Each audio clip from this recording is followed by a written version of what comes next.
When you are living through the events of your life on a day-to-day basis, it is sometimes hard to know if you are witnessing an historic turning point in the life of a nation, or just mistaking the noise of Washington politics as usual. But there can be no doubt that the undercurrents in the era of William Jefferson Clinton are unprecedented. While the U.S. press barked and howled with pitiful irrelevance about Clinton's $200 haircut, he quietly became the first president in the nation's history to fire every U.S. attorney in the country.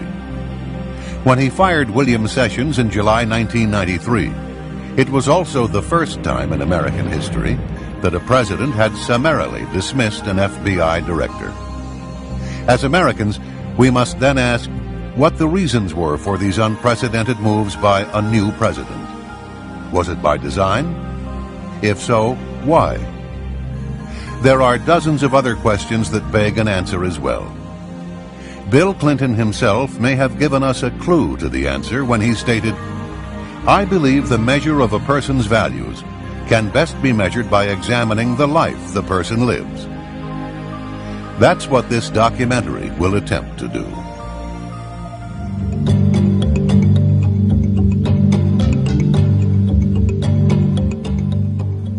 During the 1960s, students were protesting the Vietnam War on college campuses throughout the nation.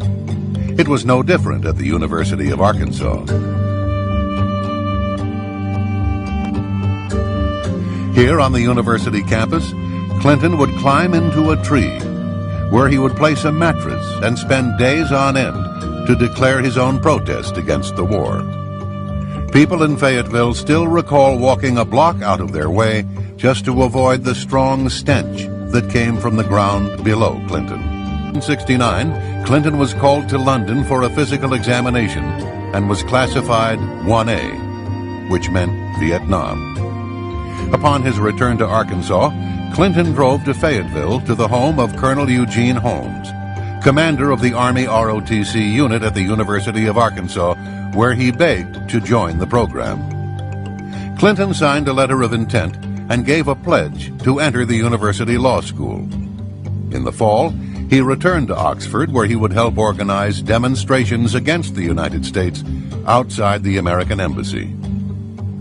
On December 2, 1969, in violation of his promise to enroll in the ROTC program, he applied to Yale Law School. On December 3rd, he wrote a letter to Colonel Holmes stating, quote, "Because of my opposition to the draft and the war, I have great sympathy with those who are not willing to fight, kill, and maybe die for their country," unquote. Mr. Clinton was described as a moocher and with no apparent income. Yet he left England for a 40-day trip to Scandinavia, the Soviet Union, and Czechoslovakia. Clinton stayed at one of Moscow's most exclusive hotels, the National. Clinton went on to Prague, where he stayed with Oxford friend Jan Kopold's parents, who were leaders in the Communist Party. The grandfather was a founder of the Czech Communist Party and a member of the party's Central Committee. In fact, Communist Czechoslovakia had been a training area for international terrorists. Shortly after Clinton's return to America, his friend Jan Kopold died mysteriously when he fell from the upper floors of a derelict building in circumstances that were unclear. Another close Clinton friend and a fellow draft dodger at Oxford was Frank Aller. When he returned to Spokane, Washington, he was found shot to death in September 1971. His death was ruled a suicide.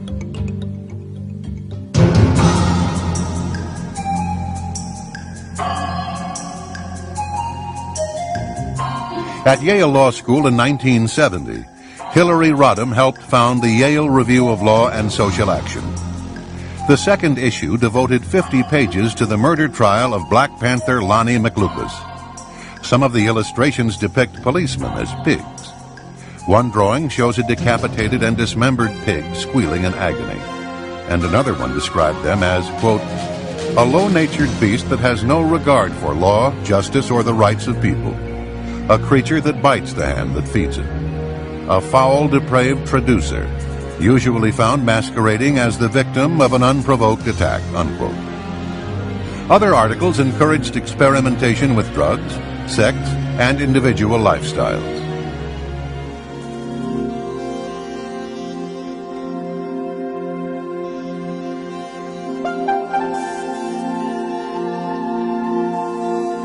In Bill Clinton's Arkansas, some 2 million people remained among the poorest in the nation. Their average yearly income was less than the $20,000 annual fees at the Little Rock Country Club. Arkansas families earning less than $9,000 a year paid nearly 4 times more state tax proportionately than families making in excess of $600,000. Arkansas remained almost last in the United States in per capita expenditure for education, in the percentage of its students completing high school, and the proportion of its citizens with college degrees. Nowhere in America is the range so great as in Arkansas, wrote the Arkansas Times in 1992, from the multi-billionaire status of the Walmart Waltons to the abject poverty of the Delta region, where Lee County is listed as one of the 10 poorest counties in the entire nation. Infant mortality there is twice the national average, and 2/3 of all children never graduate from high school.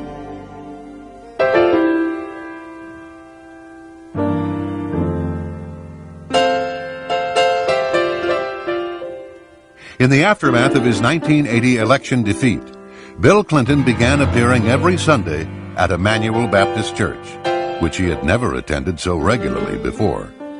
He was now seen prominently in the choir, as carefully arranged television cameras carried the service to thousands of viewers throughout the state. A convicted drug dealer and informant named Charlene Wilson testified to a 1990 federal grand jury in Arkansas that she had attended parties in which she watched as Roger Clinton passed cocaine to his brother Bill. On one occasion, Clinton got so high on cocaine that he fell into a garbage can. She also testified that the people would share sex partners, and some of the women included teenage girls. In 1983-84, local narcotics officers videotaped Bill Clinton's brother Roger, saying, quote, "Got to get some for my brother. He's got a nose like a vacuum cleaner," unquote. Throughout the 1980s, the Clintons would enjoy relative impunity from the scrutiny of investigative journalism. The rare independent journalist was soon made an example. Publisher Gene Wergis tried to expose ballot box stuffing and other corruption through the 1960s and 1970s, and was lucky to survive nearly a dozen attempts on his life.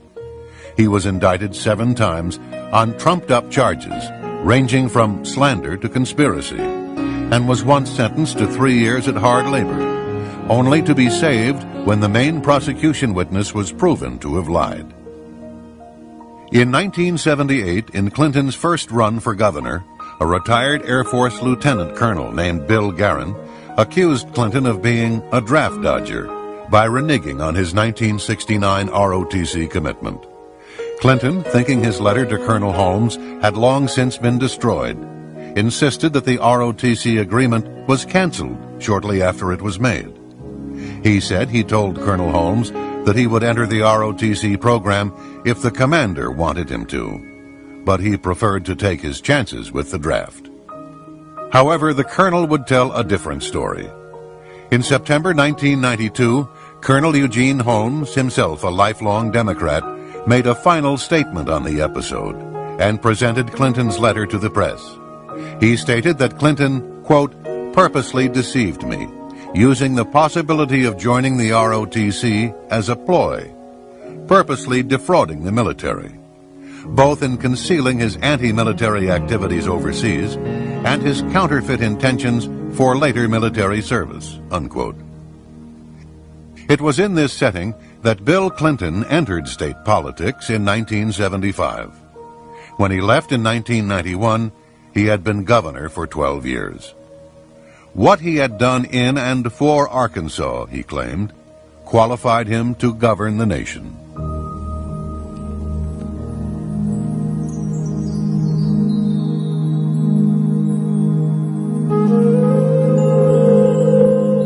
From Clinton's first years as Attorney General, Little Rock had been awash in gossip about his blatant womanizing. After he was elected president, Arkansas trooper bodyguards and others would testify to his extramarital relations with literally hundreds of women. State Trooper L.D. Brown stated that on state time and using state cars, he drove the governor to over 100 extramarital affairs and guarded him during those encounters. Brown was Clinton's favorite trooper, and he received dozens of books from the governor, many of which he still retains. In one law book, there's a sentence to the effect that adultery is not a crime and is underlined twice in red. Larry Patterson was an Arkansas state trooper for 31 years and a personal bodyguard for then Governor Clinton for 6 years. More than once, Patterson said, he stood guard and witnessed the department store clerk performing oral sex on Governor Clinton in a parked car, including the parking lot of Chelsea's elementary school and on the grounds of the governor's mansion. It was probably the most bizarre time I've spent in my tenure with the state police. I was required to go out into the audiences to get women's telephone numbers, their names for him, to block streets, to sit in women's driveways till the wee hours of 3 and 4, 5 o'clock in the morning at their apartment complexes. That's what I was required to do. That was just part of the job. I was told when I protested about that if I didn't like it, find another job. Did you feel soiled? Did you feel in any way disdain for this man that you were assigned to risk, quite frankly, your life for? But your job did not turn out to be saving his life or protecting him. You, quite frankly, turned out to be someone assigned to procure... It's a pimp. I didn't want to use that word, but how did that make you feel? Well, you know, it was real easy to get caught up in all the hoopla at first. But after a while, after you saw the way he treated people, that's not the way that I was taught. It was not the standards that I was raised by. And it bothered me a lot.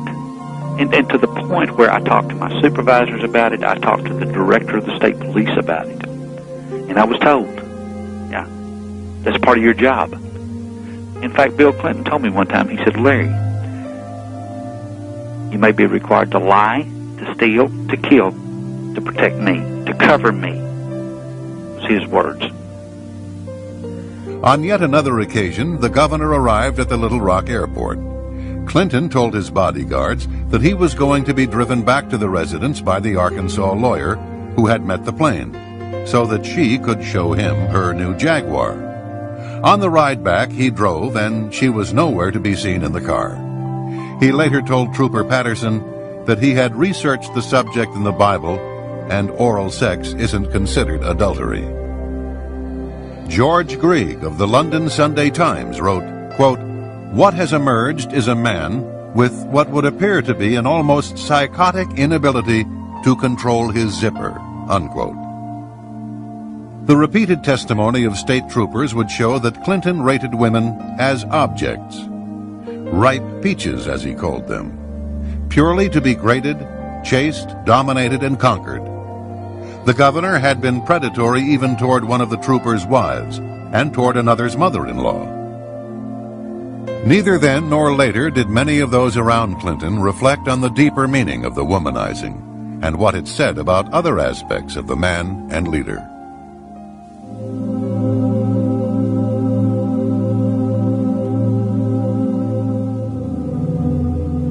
No fewer than 4 Arkansas state troopers, including 2 past presidents of the Arkansas State Troopers Association, have now provided detailed accounts of attempts to silence them because of their knowledge about Clinton's affairs with unmerited career promotions and job offers. Federal jobs was offered by Bill Clinton when Roger Perry and Danny Ferguson and Ronnie Anderson and I first came forward. If we would keep quiet, not say anything, that we could have U.S. Marshals jobs, that we could have FEMA directors jobs, if we would just keep our mouths shut. As Bill Clinton's presidential campaign got underway, some of the troopers were considering coming forward. the commander of Clinton's security detail then threatened Roger Perry and other troopers on behalf of the President of the United States. He said the troopers' reputations would be destroyed and that they themselves would be destroyed. Larry Patterson even received a handwritten note expressing concern about his health. Larry, did you fear Bill Clinton? Personally, no, I did not. After I got to know the man, if it came to a confrontation between a policeman and Bill Clinton would always back down. No, I was not physically afraid of Bill Clinton. I was afraid of his power. Larry, were you afraid of Bill Clinton's friends? You betcha. You betcha. He had some people that was quite scary, yes.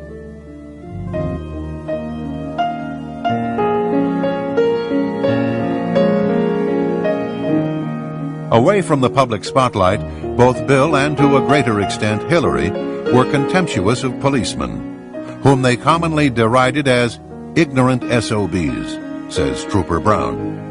In 1984, Brown accompanied Clinton to a funeral for a state trooper who had been killed by a survivalist in rural DeQueen. Brown and Clinton went into a banquet room where hundreds of mourning policemen from Arkansas, Texas, and Louisiana were eating. According to Brown, Clinton said, quote, "I don't want to go in and eat with those ignorant SOBs. Let's go to another room," unquote. Hillary was openly hostile, calling them pigs. One trooper said that Hillary forbade him to speak when he accompanied her on a trip to Washington because, as she put it, he, quote, "sounded like a hick from Arkansas," unquote. Another officer said, quote, "Deep down that woman really hated Arkansas, the people in it, and almost everything else except being top dog," unquote. Troopers volunteered to work several days of consecutive 16-hour shifts just to avoid traveling with her. After becoming president, her attitude remained the same. A Secret Service agent was quoted as saying it was obvious that she had a clear dislike for the agents, bordering on hatred, in his opinion. On another occasion, Secret Service agents heard Hillary's daughter Chelsea refer to them as personal trained pigs to some of her friends. One of the agents explained to her that he was willing to put his life on the line to save hers, and he believed that her father, the president, would be shocked if he heard what she just said to her friends. Chelsea's response was, "I don't think so. That's what my parents call you."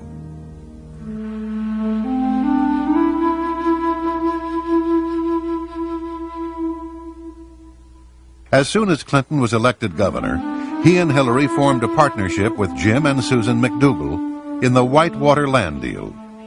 The McDougals would manage the business and bear most of the risk and liability, while Bill and Hillary would still enjoy a full 50% ownership. In 1979, the Clintons donated a small parcel of land near a river that flowed through Whitewater Estates to the Arkansas Game and Fish Commission. The donation was contingent upon construction of a boat ramp. Once the ramp was completed, a paved access road, funded at taxpayers' expense, was built from Highway 101 to the ramp, adding substantially to the overall value and marketability of home sites. Bill Clinton had used the powers of his office to enhance the value of his real estate speculation. Many elderly buyers invested in Whitewater because, after all, it was owned by the governor and his wife. However, they made the mistake of not reading the fine print of the real estate contract.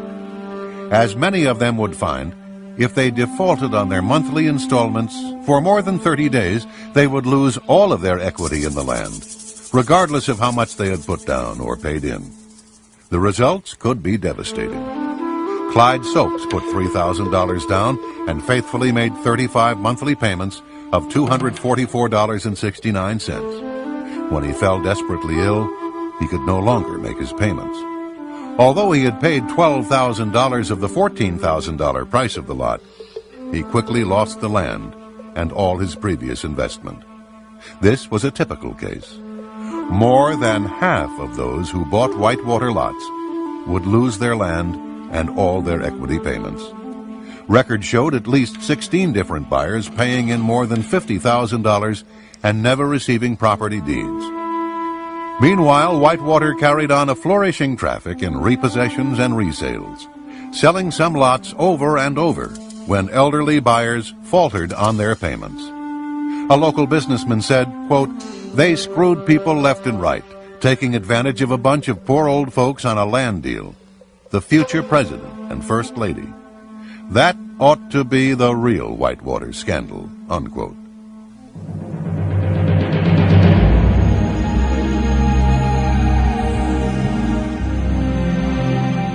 Real estate development was not the Clintons' only good fortune. Less than 2 months after launching Whitewater, Hillary Rodham began trading in the cattle futures market. She was allowed to open her account with a $1,000 deposit, rather than the $12,000 that mercantile exchange rules required. On October 11, 1978, her first transaction netted, within days, a $5,300 gain.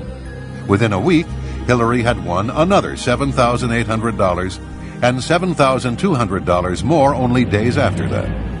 When she got out of the market in July 1979, her $1,000 investment had mushroomed into $100,000. Her 10,000% return on her investment was more than 5 times the rate of profit made by investors that had bought when she did and sold at the peak of the market during the same period. One commodities analyst said that the odds against such prescience and mastery trading would have been about the same as those of finding the Dead Sea Scrolls on the steps of the State House in Little Rock. In 1995, economists at Auburn and North Florida universities ran a computer statistical model of the First Lady's trades for publication in the Journal of Economics and Statistics. They concluded that the probability of Hillary Rodham's having made her trades legitimately was less than 1 in 250 million. Her broker, Robert Bone, was eventually given a 3-year suspension, one of the most severe sanctions short of criminal prosecution. A 1981 audit showed that Chelsea's nanny, Dessie Sanders, was employed at the governor's mansion from the time of Chelsea's birth to the time Clinton left office. The state of Arkansas does not pay for nannies, so Governor Clinton had Dessie Sanders listed on the payroll as a security guard. During the decade of the 1980s, the Clintons' income would put them in the top 3% of American families. Despite this, the Clintons would take nearly $200,000 off their taxes in charitable contributions. Yearly totals range from about $1,000 to well over $2,300. $30 for 3 shower curtains, $40 for an old pair of Bill's running shoes, and various amounts for discarded undershorts and shirts. The 1980s would prove to be very profitable for the Clintons. Ironically, during her husband's run for the presidency, Hillary would accuse the 1980s as being the decade of greed.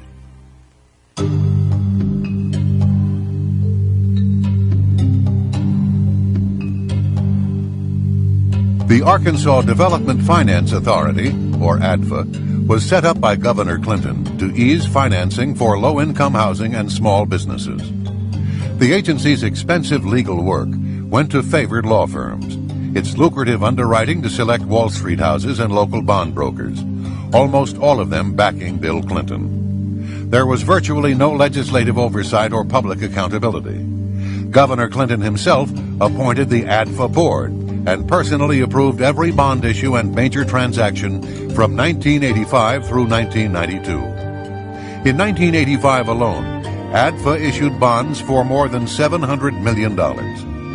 His 1990 campaign received over $400,000 in contributions from those benefiting directly from the publicly guaranteed bonds. In the late 1980s, a nursing home chain called Beverly Enterprises was in financial trouble. A Texas banker and Hillary's employer, the Rose Law Firm, formed a nonprofit corporation to buy the nursing homes. They would make millions in profits while being financed by tax-exempt state bonds.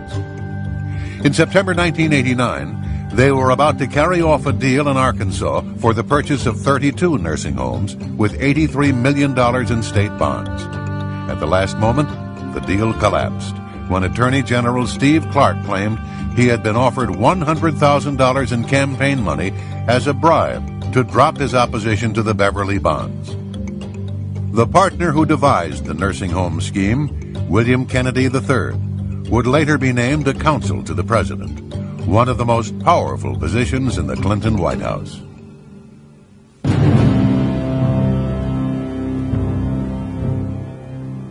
Dan Lasater was an Arkansas bond dealer and a close friend, as well as a major contributor to then Governor Clinton. Clinton awarded Lasater a $30 million bond to install a new police radio system for the Arkansas State Police. During this very period, Lasater was under investigation by the Arkansas police for cocaine trafficking. Intelligence reports show that the Drug Enforcement Agency had opened a file on Lasater in 1983. The Attorney General's office in Santa Fe, New Mexico, investigated Lasater for narcotics trafficking, with possible ties to organized crime. A federal grand jury indicted Dan Lasater and accused him of conspiring with Bill Clinton's brother Roger Clinton and others to knowingly and willfully possess with the intent to distribute cocaine. In the end, Lasater was offered a plea agreement and was charged with conspiracy to distribute cocaine. He was paroled after 1 year, most of it spent in a halfway house. He was granted a full pardon by then Governor Clinton. Patty Ann Smith was 16 years old when she fell under the influence of Dan Lasater. She was still a child, but not for long. In the offices of the U.S. Attorney in Little Rock, she stated, quote, "I was a virgin until 2 months after I met Dan Lasater. I finally gave in and slept with him. I was introduced to cocaine use by Dan Lasater when I was 16 years old and a student at North Little Rock High School. Dan Lasater planned on using me as a prostitute to entertain his friends," unquote.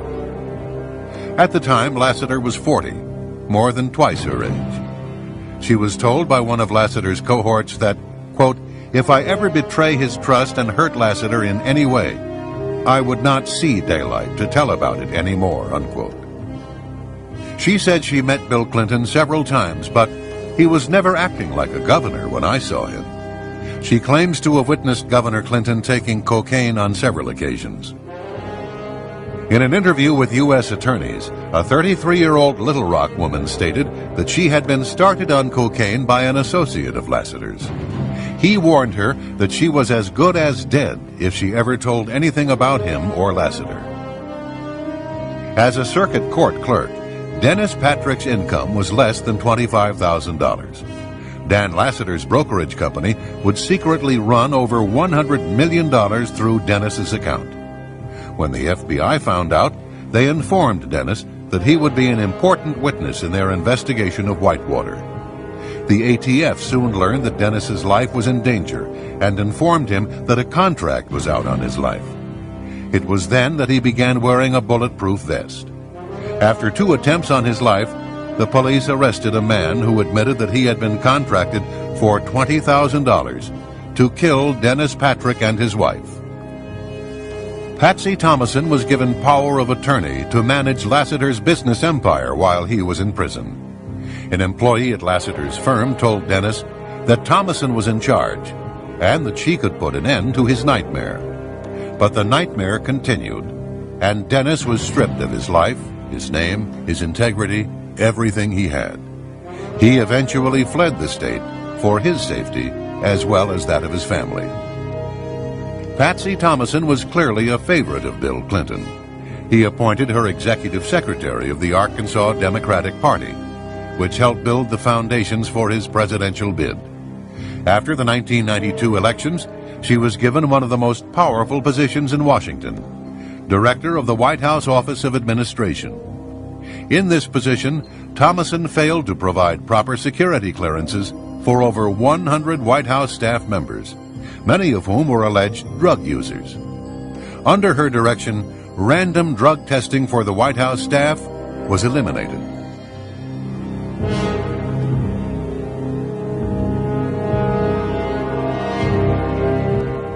Poultry tycoon Don Tyson heavily financed Bill Clinton's election campaigns throughout his career.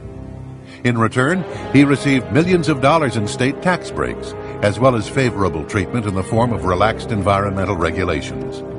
Under Clinton, the chicken industry effectively made its own rules in Arkansas.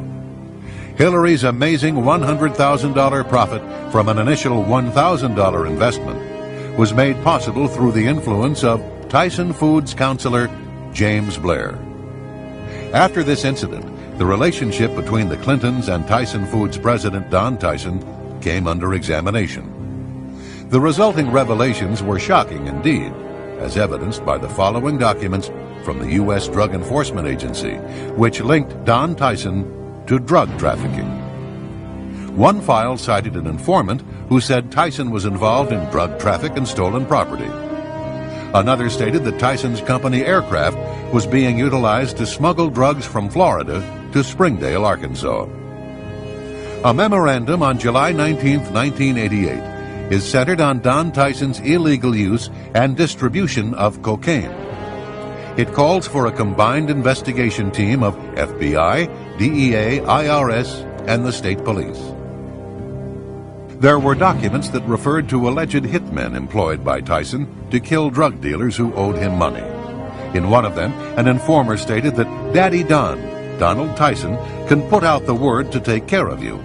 She gave as an example a female who was found in a culvert near Highway 71 outside of Fayetteville, Arkansas. One woman stated that she was afraid that she might get killed as she understood that Don Tyson was a drug dealer who brought drugs in from California by truck and airplanes. And a confidential informant claimed to have information on an alleged hitman for Don Tyson. None of the allegations against Don Tyson have led to criminal charges. Police officers who tried to mount a case against Tyson were destroyed by their superiors in the state police.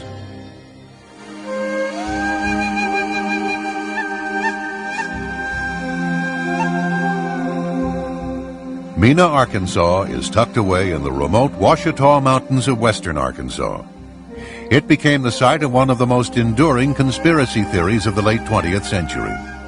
The core allegation is that the airport was used to transport weapons to the Nicaraguan Contras, with collusion and cover-up implicating Governor Bill Clinton. It was a multi-billion-dollar gun-running, drug smuggling, and money laundering operation. Barry Seal was a legend in the cocaine trade. His drug runs were flown in from Latin America, loads averaging 300 pounds of cocaine and worth at least tens of millions of dollars, and parachuted onto remote sites in Arkansas. By the sheer magnitude of the drugs and money its flights generated, tiny Mena, Arkansas became, in the 1980s, one of the world centers of the narcotics trade, and the base of what many believed was the single largest cocaine smuggling operation in U.S. history. Larry Douglas Brown was Bill Clinton's favorite among the troopers assigned as his personal bodyguards. Brown gave hundreds of pages of testimony under oath and supporting documentation that the governor had clearly been aware of the arms and drug running out of Mena as early as 1984. The state trooper watched in despair while the governor did nothing about it. In October of 1984, Barry Seal and Brown had lunch at Cajun's Wharf in Little Rock, a popular restaurant in the Arkansas River bottoms. In conversations over the next few weeks, Seal casually referred to Clinton as the Gov, and acted like he knew the governor, Brown recalled. By the summer of 1985, Seal became a scapegoat and was sentenced to a halfway house in Baton Rouge. It was there that assassins found him and gunned him down in his white Cadillac on a rainy February night in 1986. IRS agent Bill Duncan and State Police Detective Russell Welch had compiled a mammoth investigative file on the Mena operation. The material became part of an eventual 35-volume, 3,000-page Arkansas State Police archive, a meticulous presentation of the Mena case for a grand jury. However, the cases were effectively suppressed. Duncan and Welch were not even called to testify before grand juries, state or federal. Duncan and Welch watched the Mena inquiry systematically quashed and their own careers destroyed as the IRS and state police effectively disavowed their investigations.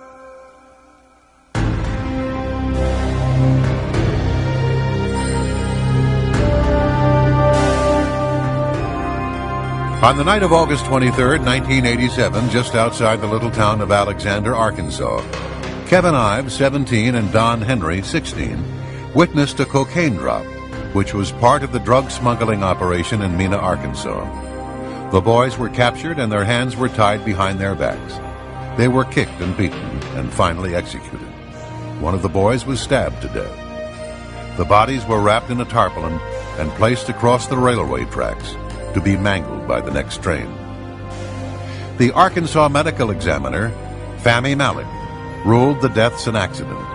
He said the boys had smoked marijuana joints and had fallen into a trance on the railway tracks side by side. As the facts would later show, the crime lab never tested the concentration of marijuana in their blood. They were told to back Malek's ruling. Bill Clinton was the only person to whom the crime lab answered. Kevin Ives' mother, Linda, created such a stir that a grand jury was called to investigate the case. The bodies were exhumed, and a second autopsy was conducted by the Atlanta medical examiner, Dr. Joseph Burton. He showed an enhanced photograph of the wound to 6 other forensic investigators. They all concurred that it was a stab wound. He also found that Kevin Ives had been smashed in the head with a rifle butt. The report of the grand jury concluded that the deaths of Don Henry and Kevin Ives were definitely the result of foul play.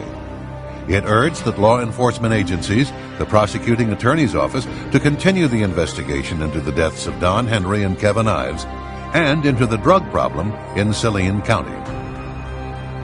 Because of Linda Ives' investigation into the death of her son, she was placed on Bill Clinton's enemy list by White House counsel Mark Fabian.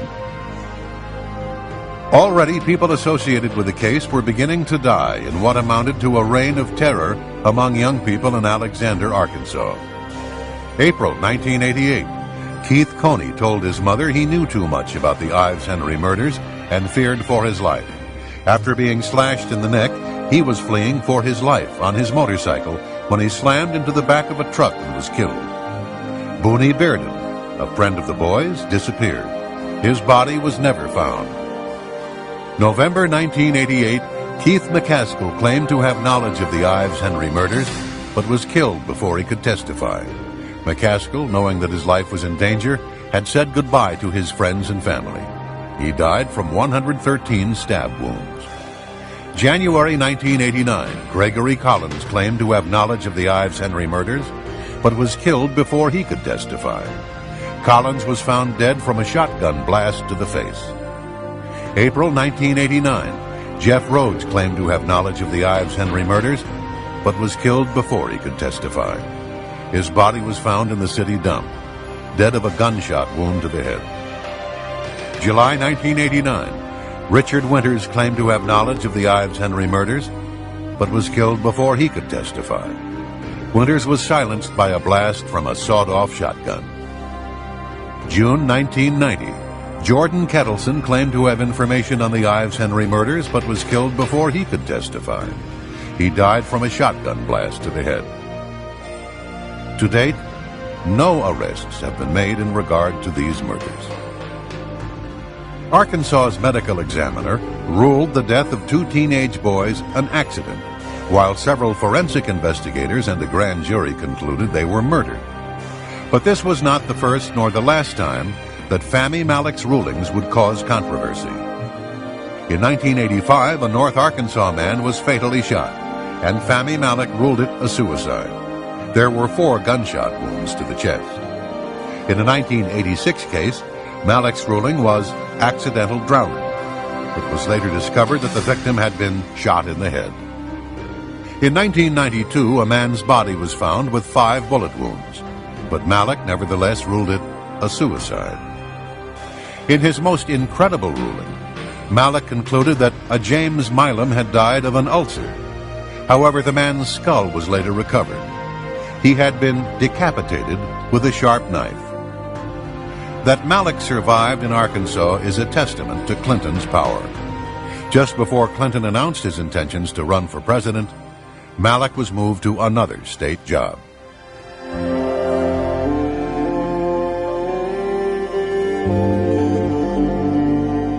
Union boss Arthur Coia has managed to build a political alliance with the Clinton administration.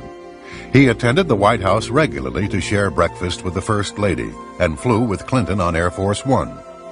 Even as Coia and the president gave each other gifts, such as expensive golf clubs, the Justice Department was filing a civil suit against Coia. It charged that he and his co-conspirators employed actual and threatened force, violence, and fear of physical and economic injury to create a climate of intimidation and fear. Members were intimidated into silence by violence, economic coercion, and by the known ties of local and international union officials with organized crime. Within days after a draft of the suit was delivered to Coia, President Clinton sent him 2 personal letters. One thanked Coia for his support of Democratic candidates, and another promised to share Coia's views on labor with Labor Secretary Robert Reich.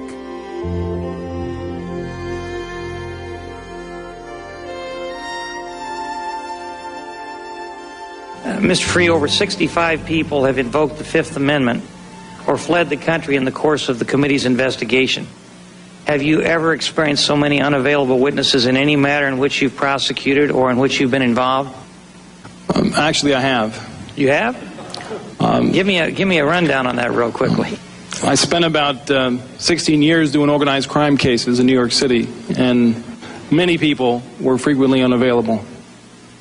So was that the only time you experienced something like that? Went on for quite a while. So the only time that you experienced anything like this was when you were investigating an organized crime syndicate?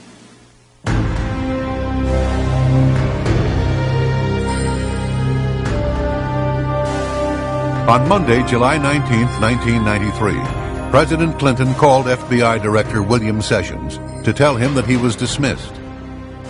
It would be the first time in our nation's history that a president had fired an FBI director. He called a second time a few minutes later. The president seemed to be in a hurry. Time was of the essence. Sessions was to leave the Hoover building effective immediately.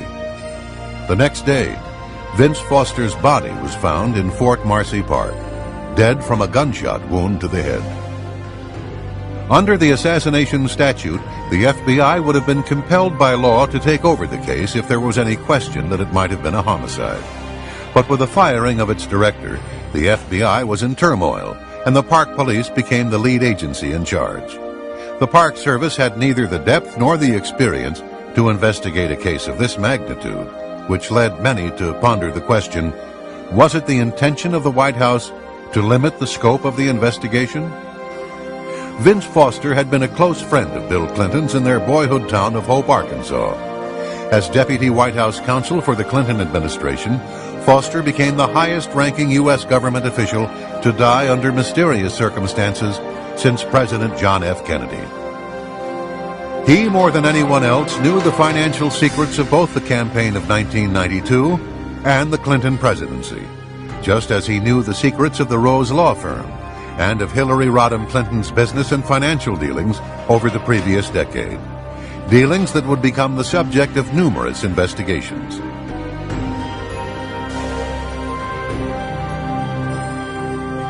On July 22nd, Foster's briefcase was searched twice by Bernard Nussbaum in the presence of Justice Department officials and the U.S. Park Police.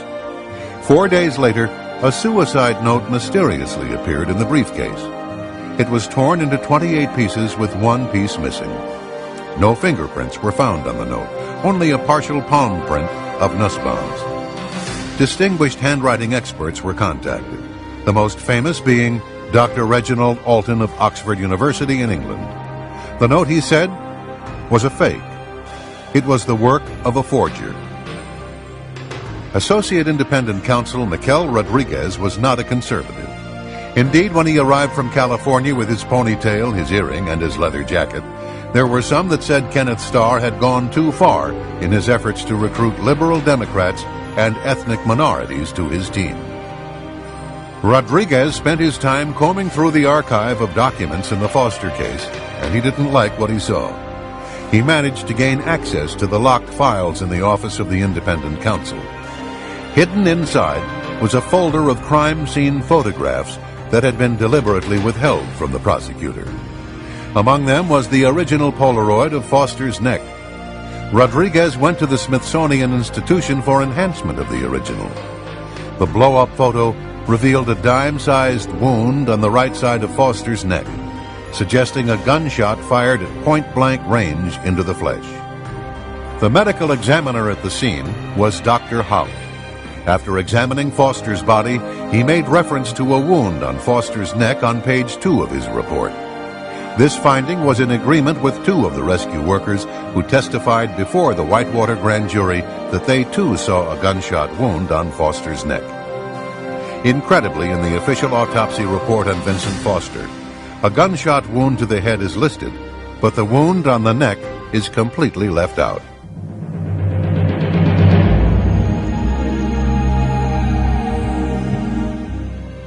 The official autopsy conducted by Dr. Beyer states that there was a large 1 by 1 1/4 inch exit wound found on Foster's head.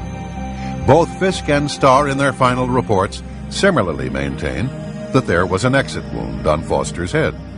However, this is in direct conflict with those who examined the body at the scene.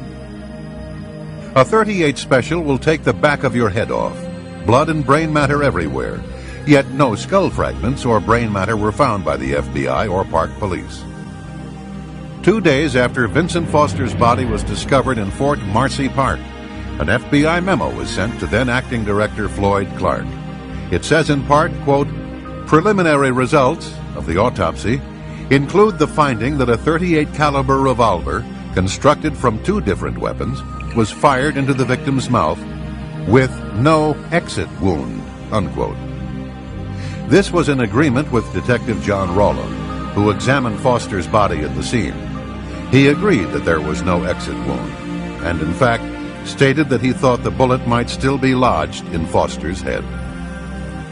Paramedics Corey Ashford and Roger Harrison put the body in a bag for transport to the morgue, yet neither of them saw an exit wound or any blood, either on the body or on the ground beneath the body.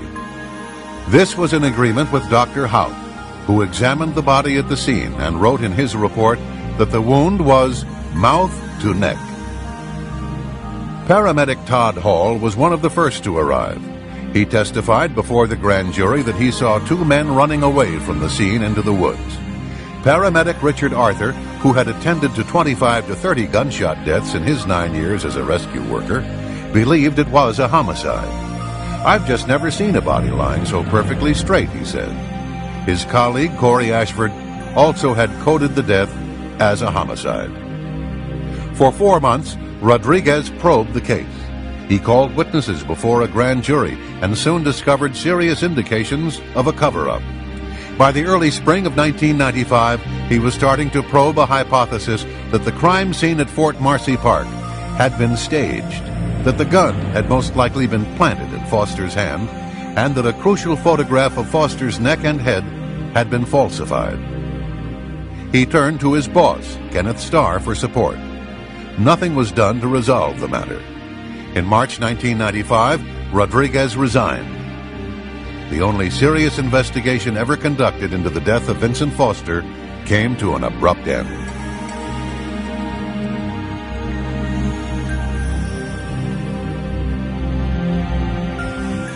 The confidential witness had stopped at Fort Marcy Park and had ventured about 700 feet into the wooded groves where he spotted a body lying in the dense foliage. He looked as if he'd been dead for a long time. "I mean hours," he said. The bed of dried leaves below the body had been very heavily trampled, and his hands were neatly next to his body with the palms up. He said under oath to a congressional delegation that he saw no weapon, no gun. There was nothing in Foster's hands.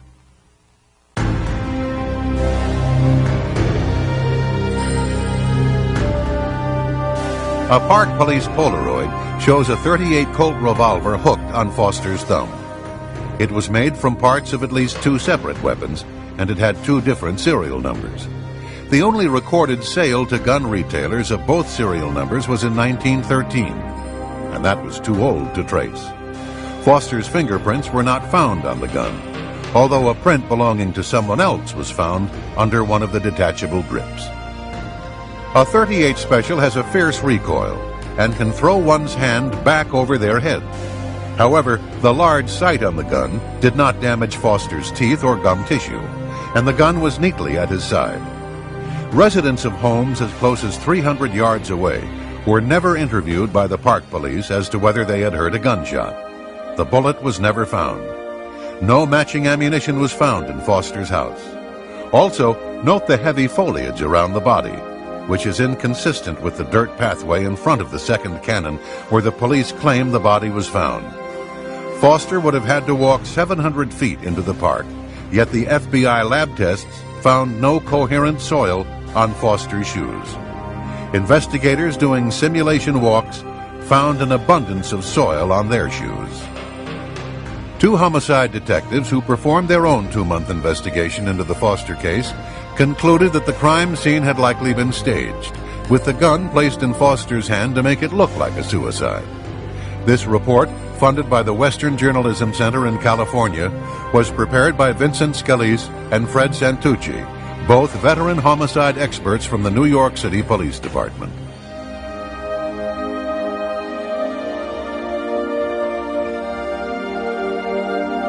Two witnesses, Mark and Judy, were interviewed by the FBI in April 1994. They drove a white Nissan into the parking lot at Fort Marcy Park.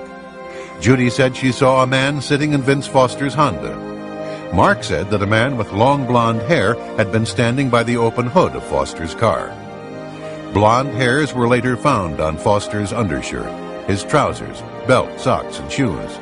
But the FBI never tried to identify these hairs. Kenneth Starr concluded his report in July 1997 without calling these two witnesses before the grand jury. Another witness, Patrick Knowlton, stopped by Fort Marcy Park to relieve himself. He saw a car and Foster's suit jacket folded over the driver's seat. But it was not Foster's car. He also saw a threatening Hispanic man on watch in the parking lot of Fort Marcy Park. After telling the FBI what he saw, Mr. Knowlton was asked not to mention what he saw to the press. Mr. Knowlton agreed.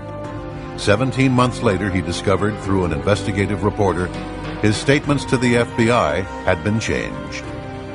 Knowlton's description of the unoccupied car in the lot was twisted, so it could have been Vince Foster's, even though his real statement rules out any possibility of the car being Foster's. The time he was at the park is expanded.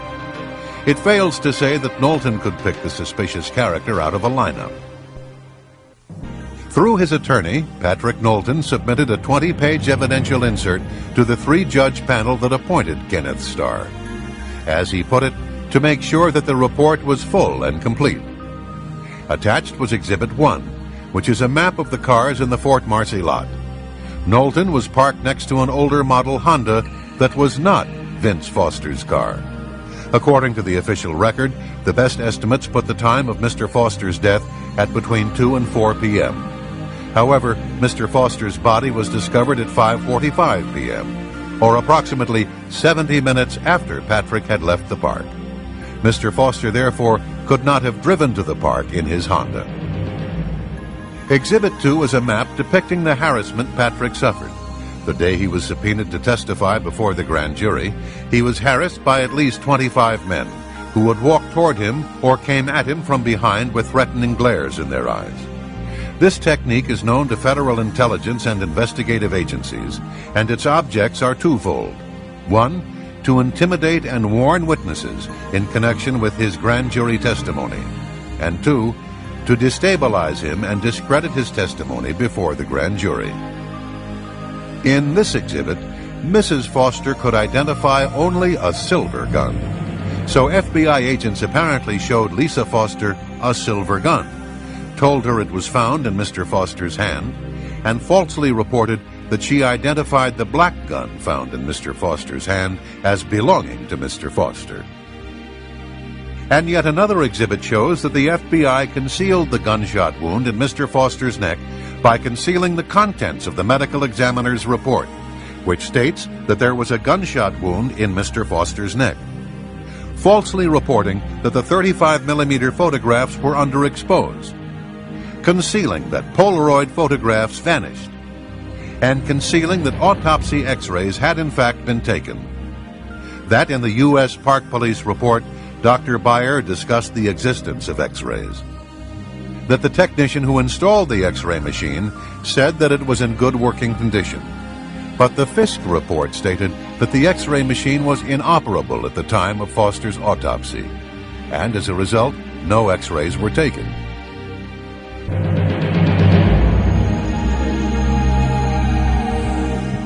The sequence is crystal clear. In his notebook, Detective Rollo writes, "Dead body, Fort Marcy, warm sunny day." His handwritten notes also indicate that he called the Secret Service at the White House at 6:45 p.m.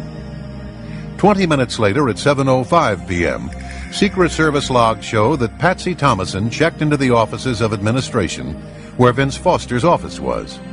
Foster had kept important documents on Whitewater and other matters in his safe, and a short time later, a group from the Technical Security Division was logged in with her. They were experts in locks and safes. Trooper Roger Perry was on duty at the guard shack of the Arkansas Governor's Mansion when a call came through from the White House. Trooper Larry Patterson tells the story. I had just gotten off work, had driven from State Police Headquarters to my apartment complex. Arrived home no later than 5 p.m. When I was just inside my apartment. I had not taken off my uniform. I had not gotten a Coke or a glass of water or something out of the refrigerator. I was in my apartment looking at my mail, getting ready to undress. The phone rang. I pick it up. It's Roger Perry. He said, "Larry, you will not believe what just happened."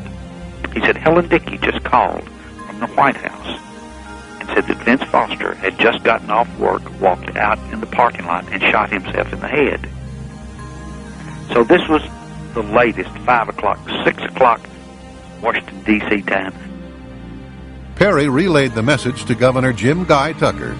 He also called Lynn Davis, the former commander of the Arkansas State Police. 4 men in Little Rock knew about the death of Vincent Foster before 6 p.m. Washington time, at least 15 minutes before the Park Police discovered the body in Fort Marcy Park. President Clinton appeared on Larry King Live at 9 p.m. It was being broadcast in the library of the White House. About 20 minutes before he went on the air, a CNN makeup artist was preparing the president for his television appearance when a man walked in and announced that a note had been found in Vince Foster's office. So the White House Secret Service, Chelsea's nanny, and 3 troopers in Arkansas had known for several hours, but Bill Clinton went on Larry King as if he knew nothing of Foster's death. At the time of Vince Foster's death, Hillary Clinton was in Los Angeles. As the LA Times reported, she cut her trip short and flew to Little Rock the day of his death. No reason was given as to the sudden change of schedule. Former FBI Director William Sessions stated that the Foster case had been compromised from the beginning. It was compromised when the White House took control of the FBI by firing Sessions the day before Foster's death.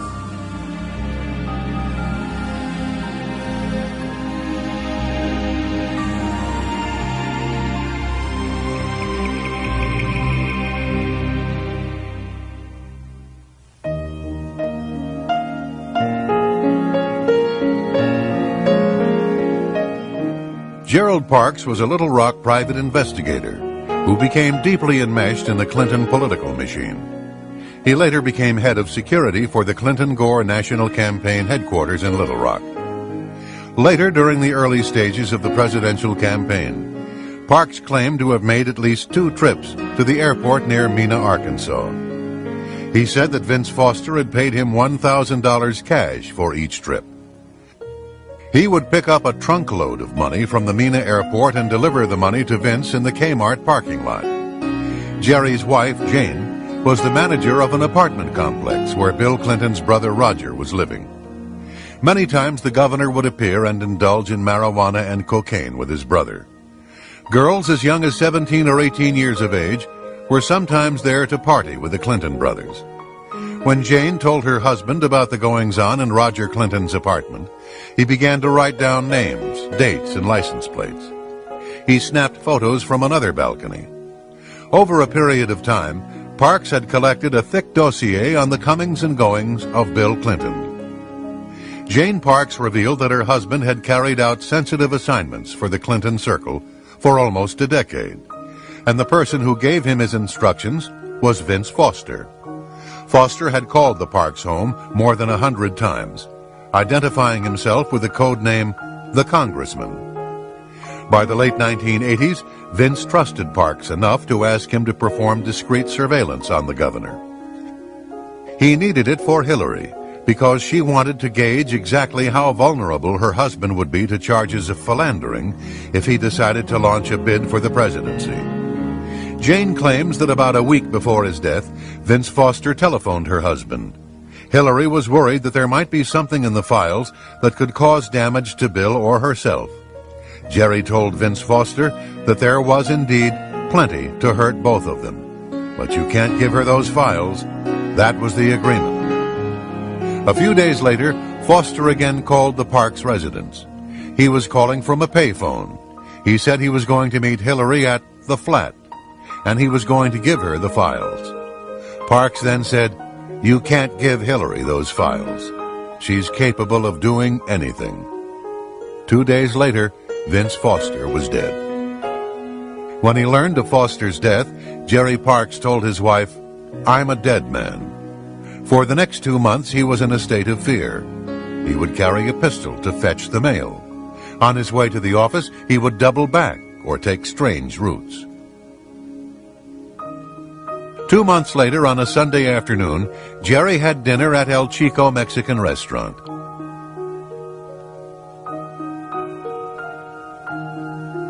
On the way back, a car pulled up beside him and shot and killed him with a 9mm handgun at point-blank range.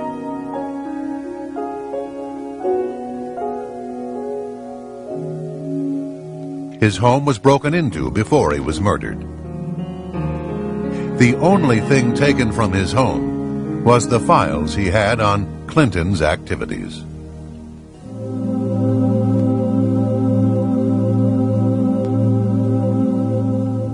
Trooper Ferguson's ex-wife, Kathy, was to be one of the key witnesses for the prosecution in the Paula Jones case, and had been openly vocal about her belief in Paula's testimony.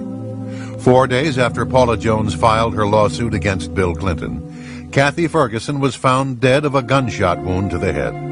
Her death was ruled a suicide.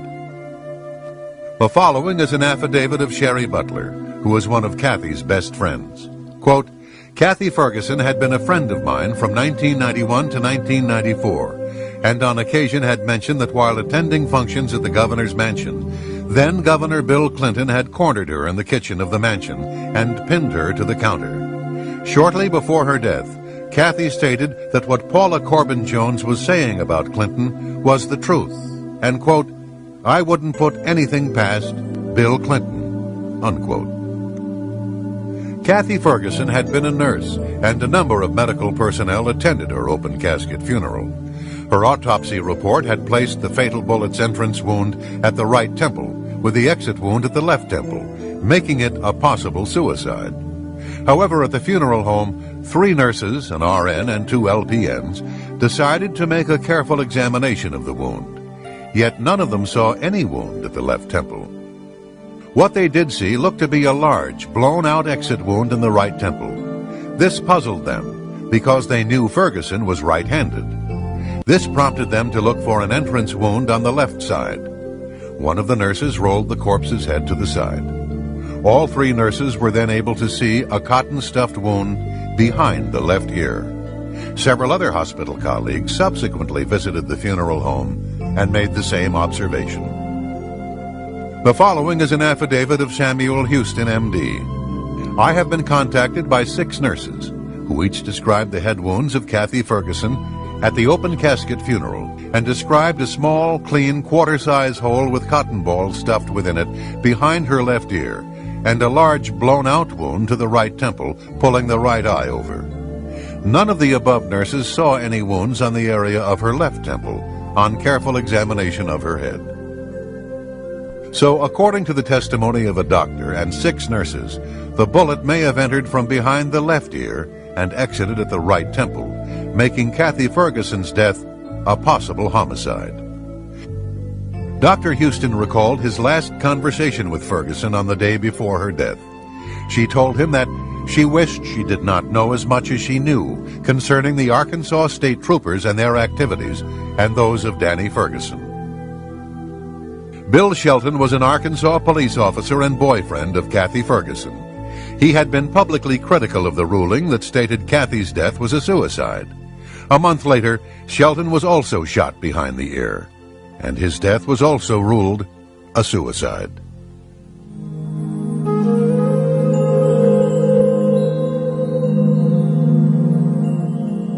In November 1993, Kathleen Willey was leaving the Oval Office from a private meeting with President Clinton when she ran into her friend, Linda Tripp. Willey told Tripp that Clinton kissed her and fondled her. Tripp described Willey as disheveled. Her face was red, her lipstick was off, and she was flustered. Kathleen's husband, Ed Willey, was manager of the Clinton Presidential Finance Committee.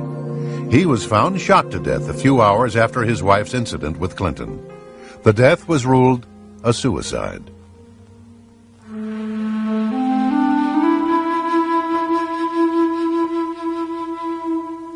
Newsweek magazine had dropped hints that a former White House staffer was about to go public with her story of sexual harassment at the White House. A few days later, on July 6, 1997, Mary Catron Mahoney and two other employees at Starbucks coffee shop died of gunshot wounds. The restaurant's doors were locked when the victims were found, and nothing appeared to have been stolen, although nearly $4,000 was in the store at the time. Mary Mahoney was shot as many as 5 times. The Washington Post characterized the crime as an execution-style murder. She had been heavily involved in presidential politics, working on Bill Clinton's campaign in 1992, and served as a White House intern during the first Clinton administration.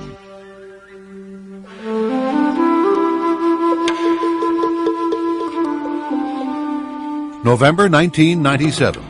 A transmission shop owner opened the trunk of a tornado-ravaged car and found a trunkload of documents. Among them, a 1982 cashier's check for $27,000 payable to Bill Clinton. The source of the funds for the check was the McDougal Savings and Loan. The shop owner, Johnny Lawhon, was reluctant to talk about his discovery. He said, quote, "Clinton is the most powerful man in the world," unquote. Lawhon later died in an automobile accident. James McDougal had stated, quote, "Immediately concurrent with the check being found, I started getting a lot of heat. I am a prisoner of the executive branch," unquote.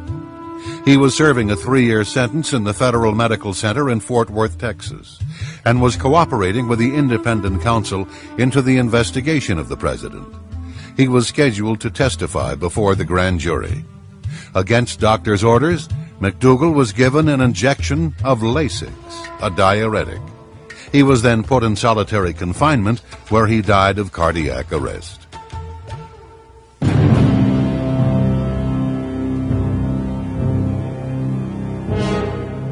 Ron Brown was the target of a major probe headed by independent counsel Daniel Pearson. There were allegations that Brown had received a bribe from a Vietnamese businessman. He was also being investigated for numerous scandals by the FBI, the FDIC, a Congressional Oversight Committee, the Energy Department, the Senate Judiciary Committee, and even his own Commerce Department Inspector General. Brown's business partner, Nolanda Hill, would later testify in March 1998 that White House officials wanted him to cover up a scheme involving the sale of U.S. trade mission slots to executives in exchange for contributions for the upcoming Clinton-Gore presidential campaign and the Democratic Party. She said, "Ron expressed to me his displeasure that the purpose of the commerce trade missions had been and were being perverted at the direction of the White House."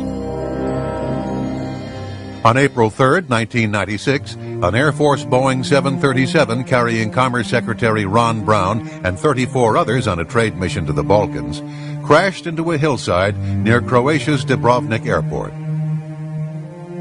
Air Force procedure called for a 2-step investigation. However, for the first time in memory, the Air Force canceled the first step, which called for a safety investigation of a crash on friendly soil. An autopsy on Brown's body would typically have been part of this investigation. They instead went directly to the second and final step, consisting mostly of legal proceedings that would mirror the sentiments of the Pentagon and White House officials, who implied the crash was nothing more than an accident. The Croatian wire service reported that the flight data recorder and cockpit voice recorder had been recovered. Later, the Pentagon disputed this, saying that no voice recorder was on board. But Hillary Clinton flew on the very same aircraft 2 weeks prior, making it unlikely that a voice recorder would not have been on board. The Air Force concluded that Brown's plane was 10 degrees or almost 2 miles off course. Maintenance Chief Nico Jersic was in charge of the ground beacons and was scheduled to be grilled by the U.S. Air Force Accident Investigation Team. However, he was found shot to death 3 days following the crash. His death was ruled a suicide. Over 3 hours after the crash, the first search party arrived on the scene and miraculously found a survivor. Air Force Tech Sergeant Shelley Kelly was found alive and would have helped officials with their investigation into the crash. But she died of a broken neck on the way to a nearby hospital. Lieutenant Steve Cogswell, a forensic pathologist who investigated the crash, contends there is evidence that Ron Brown might have been murdered.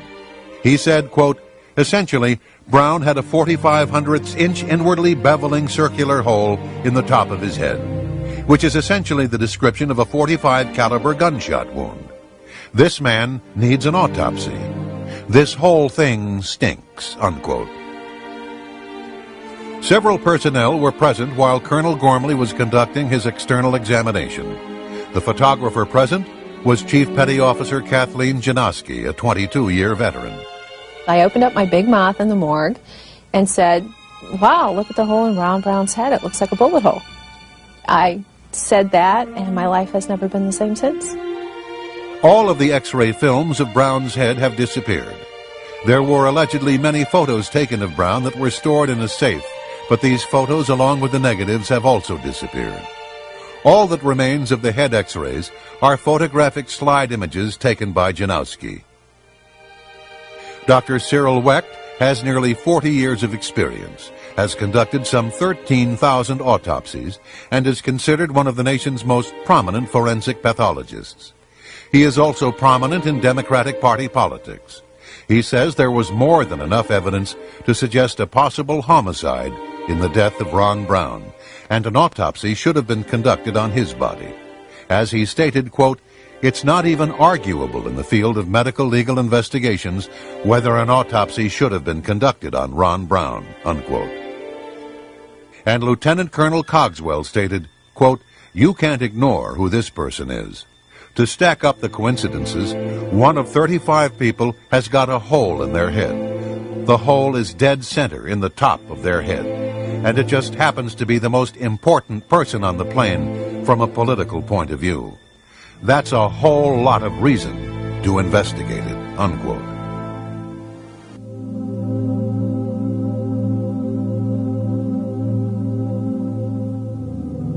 In late 1993, the White House Office of Personal Security, headed by Craig Livingstone, illegally obtained from the FBI the confidential background files on more than 900 Bush administration officials and other perceived enemies of President Clinton. At the request of Hillary Clinton, the files were to be uploaded onto White House computers so that sensitive information could be shared with the Democratic National Committee. These files contain all allegations, rumors, or statements made about the individual during FBI background checks, whether or not confirmed, true, or even credible. Livingstone had a history of prior drug use, which should have disqualified him from serving in the White House. However, senior White House counsel William Kennedy III said that Livingstone was hired on orders from the First Lady. Other evidence indicates that this illegal activity was likely approved by President Clinton. Congressman Bob Barr comments on this frightening scenario. Chuck Colson who is now a born-again Christian and a prominent speaker on prison reform and religion in America, went to federal prison, went to jail because he misused a single government law enforcement file.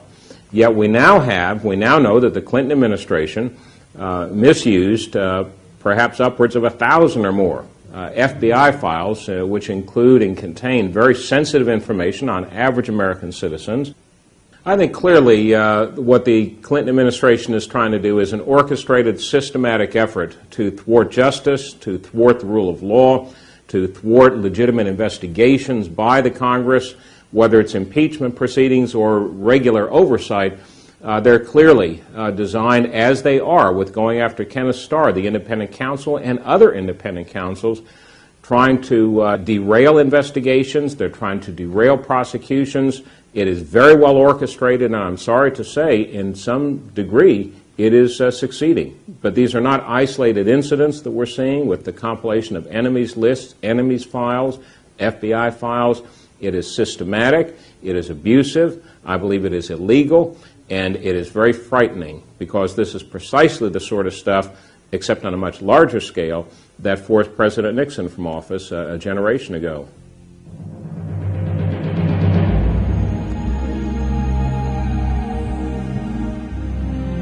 Who was the biggest contributor to the Clinton-Gore ticket in 1992? Not a corporation, not a labor union, not a Hollywood mogul, but Indonesian businessman James Riyadi, who gave $450,000 to elect Bill Clinton. The Riyadis and their executives gave an additional $600,000 to the Democratic National Committee and Democratic state parties. The Riyadis' corporate flagship is the Lippo Group, a multi-billion-dollar financial conglomerate with business ties to China's communist government. The patriarch of the business empire, Mokhtar Riyadi, and all three of his sons have fled the country. In 1977, Mokhtar Riyadi became partners in one of America's largest investment banks, Stevens Incorporated in Little Rock, Arkansas. His son, James Riyadi, interned there and soon began a friendship with Arkansas Attorney General Bill Clinton. Thus began a friendship that has lasted 20 years and has spread a web of intrigue, financial corruption, and foreign influence into American government. In return for their generosity, the Riyadis and their friends were given unparalleled access to the White House. On the afternoon of April 19, 1993, 80 members of the Branch Davidian religious cult were holed up in their compound outside Waco, Texas. On that same day, James Riyadi, John Huang, and other Chinese officials were visiting President Clinton in the Oval Office. The television in the corner showed CNN's live coverage of the burning compound as 17 American children were dying in a burning inferno. But the president took time out to give his visitors a tour of the White House. In their book, Year of the Rat, Edward Timberlake and William Triplett have connected the dots between the Clinton White House and the Communist Chinese. Some examples are as follows. The Riyadi family, with connections to Communist China's KGB, became the largest contributor to the Clinton-Gore campaign in 1992. Communist agents and representatives of Chinese organized crime were granted extraordinary access to the White House. They had targeted Bill Clinton 15 years earlier when he was an obscure politician in Arkansas. America's defense and foreign policy have been twisted to benefit Clinton and Gore foreign backers, including the Chinese military. Nearly 100 witnesses have either fled the country or taken the Fifth Amendment. William C. Triplett II is the former chief counsel to the Senate Foreign Relations Committee. He has 30 years of experience working on China and national security. We asked him about the Riyadi family. They tried to come into the United States in the late 70s in Georgia. That didn't work out. Ultimately, they ended up in Little Rock. And in Little Rock in the late 70s, the heir apparent to the family fortune met Mr. Clinton when he was then Attorney General of Arkansas, and there have been perhaps 20 years worth of friendship from thence. Their man in the United States was a man named John Huang, who was also ethnic Chinese from Taiwan, and he joined them overseas. And he looked after their business interests here and also their campaign contributions. He was in charge of writing the checks and making sure that it happened. In 1992, Mr. Clinton, in the spring, was in trouble. It had been discovered that he was a draft dodger. The Gennifer Flowers business had come out, and he was out of money for the New York primary. What happened then was that the Riady family has a bank in Arkansas that they could influence, and the bank gave loaned $3.5 million to the Clinton campaign, and that was enough to get him the nomination. So I think one could say that they were instrumental in getting him the nomination and the election in 1992. It's really quite outrageous for a dollar that an American citizen provides to a candidate or a party of their choice being neutralized by a dollar coming in 1 million times over from a foreign source, not just a foreign source, but a foreign adversarial source, namely Communist China. The Riady family is not a public charity. They wanted something for their money. So after Bill Clinton got elected, they sent a letter to Bruce Lindsay, who was in charge of personnel in the Clinton administration, saying that they had invested in Mr. Clinton. What they wanted was for their man, John Huang, to be moved into the American government, and they succeeded. In January 1994, Huang, who had been the area manager for Riady's bank in Little Rock, received a top-secret security clearance for his new job at the Commerce Department. According to phone records, Huang made over 400 calls to various parts of the Riady and Lippo Empire. 170 calls were to Hong Kong, Indonesia, and Red China. CIA agents have testified that they gave Huang 37 classified one-on-one briefings in his office at Commerce. They estimate that he could have seen as many as 550 pieces of American intelligence. Huang later went to work for the Democratic National Committee, where he would have normally lost his security clearance. But much pressure was put on Assistant Commerce Secretary Charles Meissner, and Huang was able to keep his security clearance. Charles Meissner later died in the same plane crash that killed Ron Brown. One official said, "A lot of secrets died with Chuck Meissner."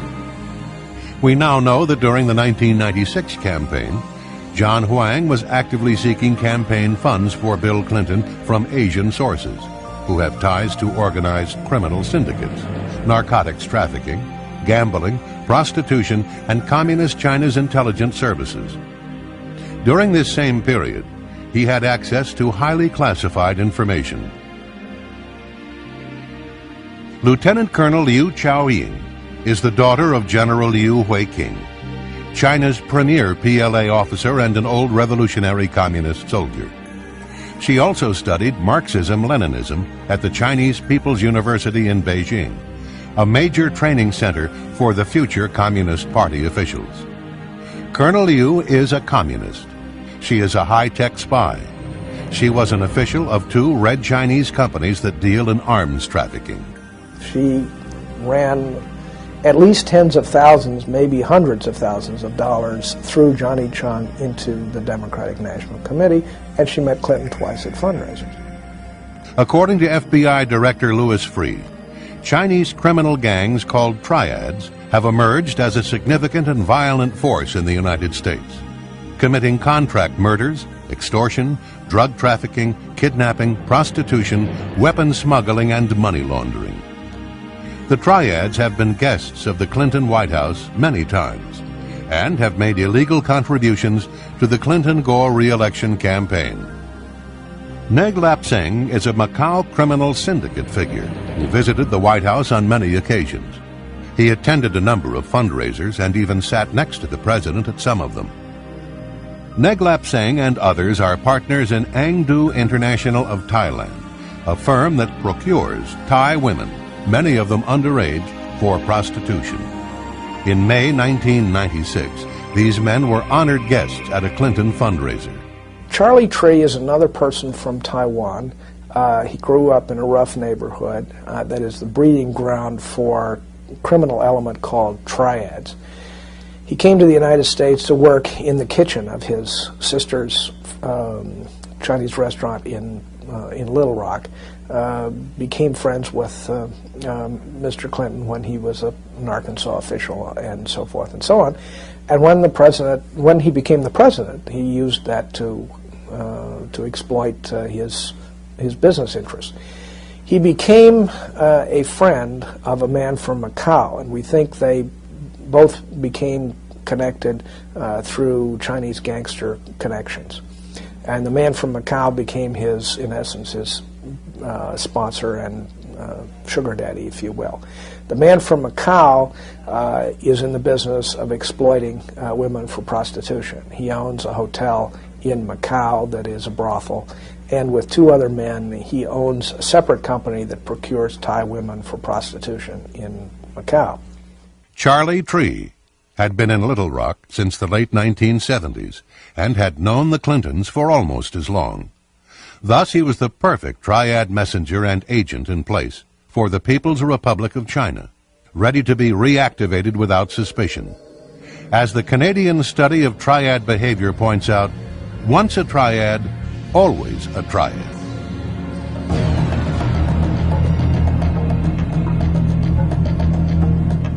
For the past 50 years, the United States has guaranteed Taiwan's independence against Communist China's threat of forcible reunification.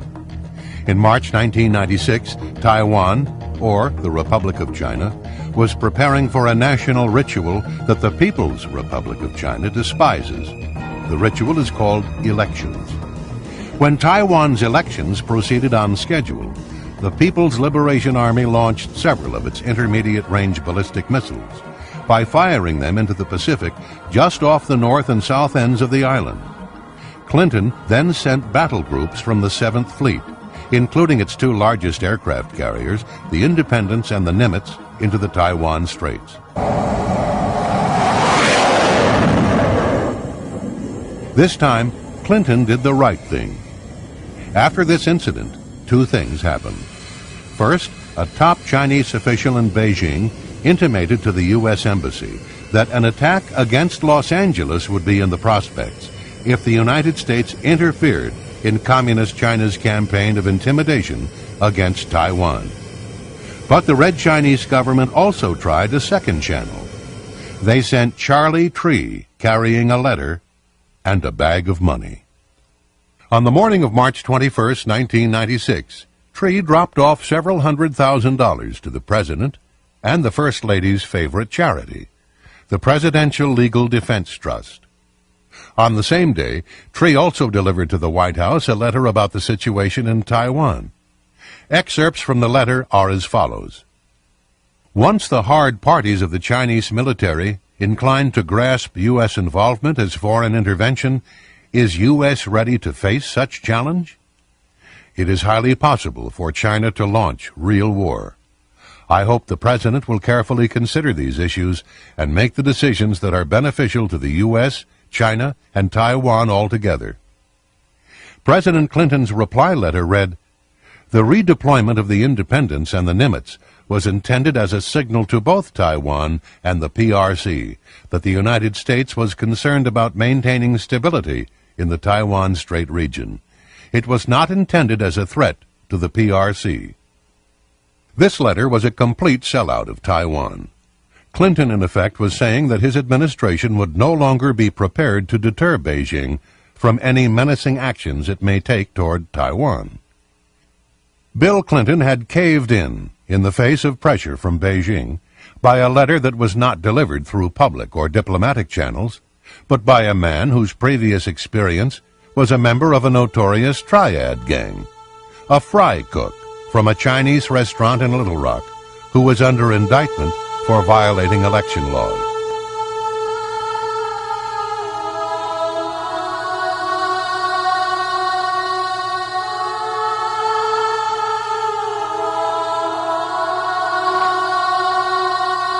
The President made a mistake to just overlook what the Chinese government did at Tiananmen Square and give them most favored nation status.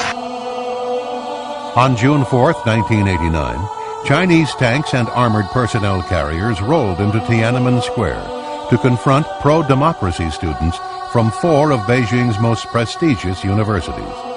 The students were unarmed and practitioners of nonviolence. When it was over, some 4,000 to 6,000 people lay dead in the streets of Beijing.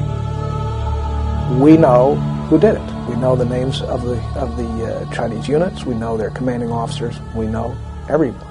And the reason we know is because NATO's military attaches had spread all over the city that night, and they were reporting from all points of the city. And we know who the commanders of the Chinese units were and what they did that night. And they killed the Chinese young people, and they knew what they were doing, and they did it anyway. Congress reacted immediately, forcing President Bush to cut off all military exchanges with the PLA. This policy stood for the next 4 years. As soon as President Clinton was elected, that policy was reversed. And so, as near as we can tell, every Chinese general who was personally involved in killing Chinese young people has been to the United States and received the royal treatment. Now, typically, how this works is as follows. The Chinese general comes here in secret, goes to the Pentagon, gets a 19-gun honor guard salute.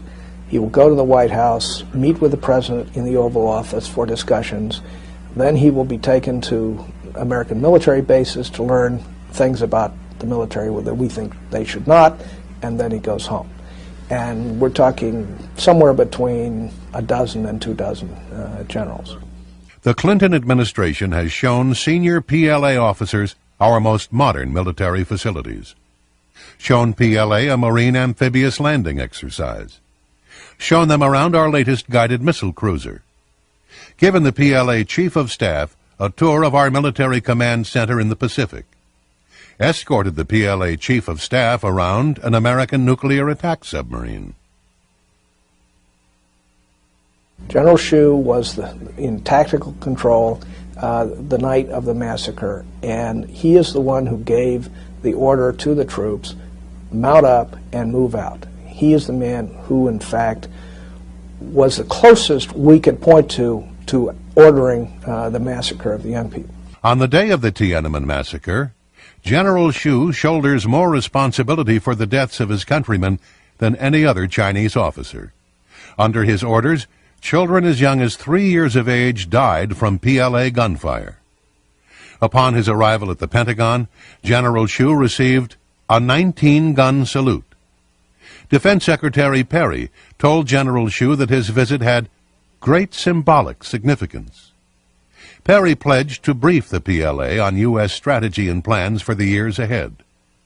The American taxpayers paid $13,200 for General Xu and his party to have a 4-day visit to Hawaii.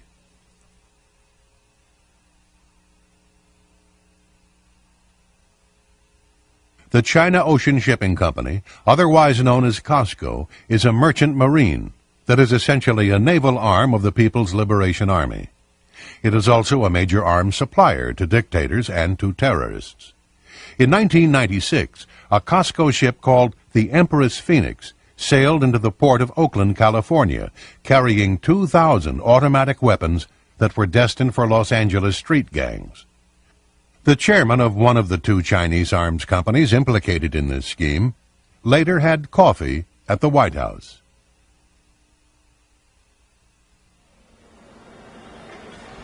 The naval station in Long Beach, California closed in 1991, but it did not remain unoccupied. A Marine Reserve training center that had been destroyed by an earthquake was allowed space there.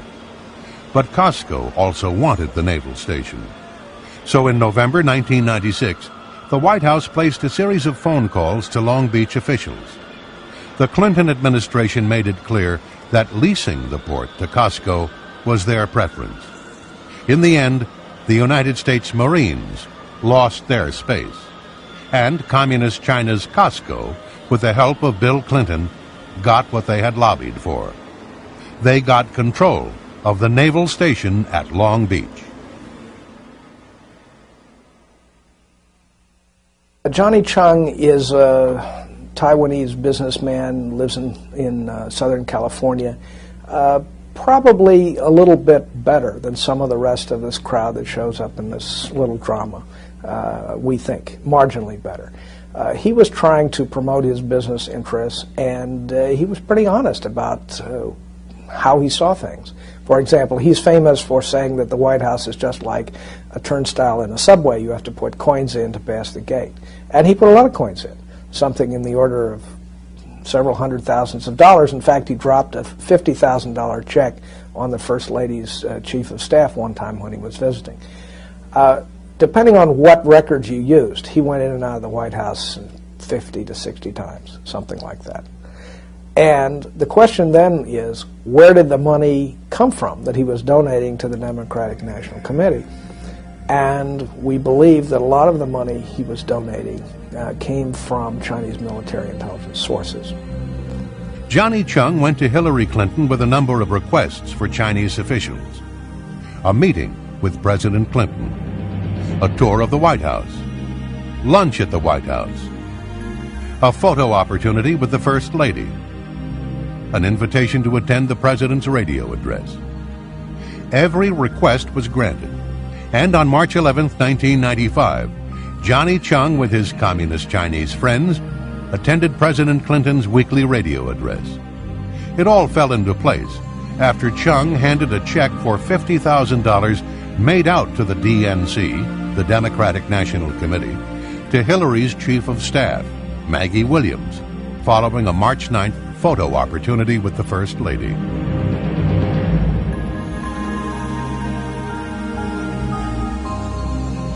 Two photographs in particular speak volumes about the deals this White House has cut. The first shows President Clinton and the First Lady with Macau criminal syndicate figure Neglep Seng. The second photo was taken at the Sai Lai Buddhist Temple and shows Vice President Gore with Ted Sioing. It's important to recall that both men are in the business of exploiting Asian women for prostitution. Many of these women are underage and are sold into slavery by their poverty-stricken families. Often they are encouraged to develop narcotic habits in order to keep them dependent. Who would have guessed that Bill Clinton and Al Gore would literally sit down to dinner with these men in exchange for millions of dollars in illegal donations, much of the money coming from their prostitution rings? The evidence clearly establishes that important technology, missile technology, computer technology, and probably in the near future, nuclear technology, has been and will be made available to the government of Communist China. This will have, I believe, and already has begun to have very serious, devastating consequences for us and perhaps some of our allies. For example, the Communist Chinese Long March rocket, which never marched very long because it kept blowing up. Their decoupling systems were inadequate. Their guidance systems were inadequate. So they did not pose as serious a threat as they otherwise would to the United States of America. Now, as a result of decisions by the Clinton administration to relax export controls and based on actions by certain U.S. companies who put the almighty dollar ahead of our national security and the national security of this country and our citizens, Communist China now has been able to remedy the problems with their long-range rockets, those that would be targeted at the United States or that are used to launch satellites into orbit. They now have been able to solve the decoupling problems and the guidance problems, so they pose, one, a direct danger to this country because we have enhanced the capability of the Communist Chinese government to launch successfully missiles at the United States and to place into orbit spy satellites. Moreover, that technology is now, we already know, finding its way to third countries that are adversarial to us as well, such as Iran. Thirdly, from a commercial standpoint, by virtue of our enhancing the ability of the Communist Chinese to develop more successful and reliable launch vehicles, we're undercutting our own aerospace industry. So we're hurting ourselves not only from a national security standpoint, but from a commercial standpoint as well. This poses a direct threat to the national security of the United States of America and our allies.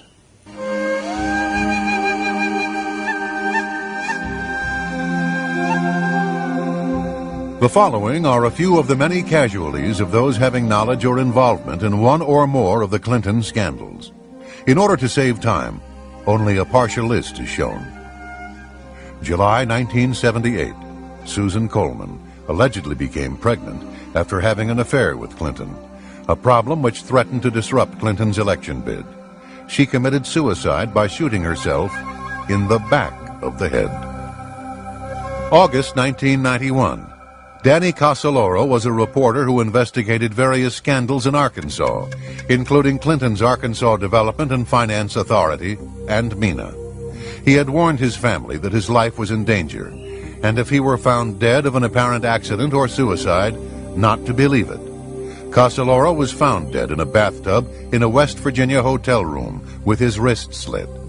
His death was ruled a suicide. July 1992. C. Victor Racer II was a national finance co-chairman of Clinton's presidential campaign, who died in a plane crash near Anchorage, Alaska. With his inside knowledge of the Clinton administration, he allegedly had become disillusioned by what he had seen and thus became a potential liability. His son Montgomery also died in the same crash. Herschel Friday was a member of Victor Racer's campaign finance committee. Although he was a top-notch pilot, he died a year and a half later when his plane crashed and exploded as it approached the runway. His death was ruled an accident. September 1992, Paul Tully, Democratic National Committee political director, was a friend and trusted advisor of Clinton's. He was found dead due to unknown causes in his hotel room. December 1992, Paula Gober was a speech interpreter and had traveled with Clinton extensively from 1978 until her death. She died in a car accident.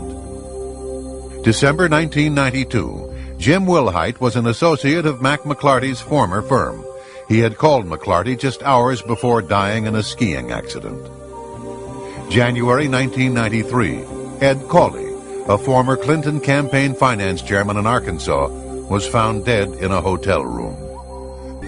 May 1993, John Wilson, a Washington, D.C. city councilman, had decided to come forward with inside knowledge he possessed regarding Whitewater. Wilson was found hanged. His death was ruled a suicide. June 1993, Paul Wiltshire, a Washington, D.C. attorney, wrote a 105-page letter to Attorney General Janet Reno describing evidence he had concerning drug and gun running out of Mena, Arkansas. On the first page of his letter, he stated, quote, "The lives of key participants, other witnesses, and even myself are now in grave danger as a result of my passing this information on to you. If you let this information fall into the hands of the wrong persons, some or all of those who know the truth could well be silenced in the very near future," unquote. Wiltshire was found dead in his apartment. The coroner did not rule on the cause of death. August 1993, John Walker was a senior investigator for the Resolution Trust Corporation. He was looking for information concerning a $50 million transfer from an RTC fund in Chicago to Madison Guarantee Savings and Loan to cover up a $47 million embezzlement scheme that included Whitewater and the Clintons. Walker mysteriously fell to his death from an apartment balcony. His death was ruled a suicide. September 1993. Dr. Stanley Hurd was a longtime friend and family physician of the Clintons and was chairman of Hillary's Health Reform Committee. He was killed in a plane crash only a few days after Stephen Dixon, the attorney for the Health Reform Committee, had been killed in the crash of his own light plane. March 1994, Dr. Donald Rogers, the Clintons' dentist, was traveling to meet London Sunday Telegraph reporter Ambrose Evans Pritchard with information on the Clinton scandals. Rogers and his pilot were killed when their twin-engine Cessna crashed in clear weather near Lawton, Oklahoma. Their deaths were ruled an accident. May 1994, Gandhi Baugh, Dan Lassiter's attorney, committed suicide by jumping out of the window of a tall building. His partner committed suicide 1 month later. June 1994, Stanley Huggins was a partner in a Memphis law firm who investigated the dealings of Madison Guaranty Savings and Loan. He produced a 300-page report that has never been made public. Huggins was found dead, reportedly of viral pneumonia. July 1994, Calvin Walraven was a 24-year-old police informant. He testified for the prosecution against Kevin Elders, son of Surgeon General Jocelyn Elders, which resulted in the conviction of Mr. Elders for drug trafficking. A few days later, after the trial, Mr. Walraven was found with a gunshot wound to the head. His death was ruled a suicide. October 1994, Florence Martin was an accountant who allegedly had documents as well as the PIN number to an account that had been set up in the name of Barry Seal for $1.46 million at the Fuji Bank in the Cayman Islands. Martin was found dead of 3 gunshot wounds to the head. November 1996, Barbara Wise was a Commerce Department staffer. She was found dead in her locked office at the Department of Commerce, partially nude and covered with bruises.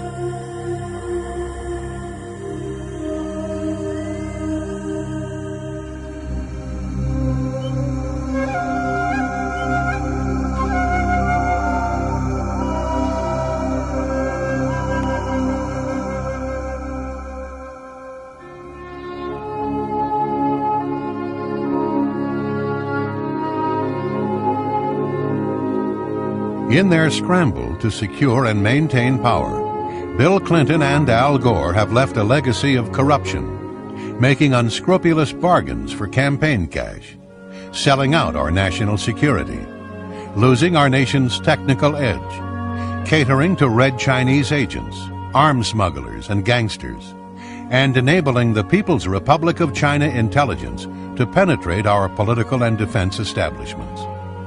The damage they have done is deep, but there is perhaps a treatment for this cancer that has befallen this nation. Wall Street Journal contributing editor Mark Halperin described President Clinton as, quote, the most corrupt, fraudulent, and dishonest president we have ever known, unquote. His remedy? One word will do justice. One word: impeach. Impeach now! Impeach now! Impeach now! I did not have sexual relations with that woman. Impeach now! Impeach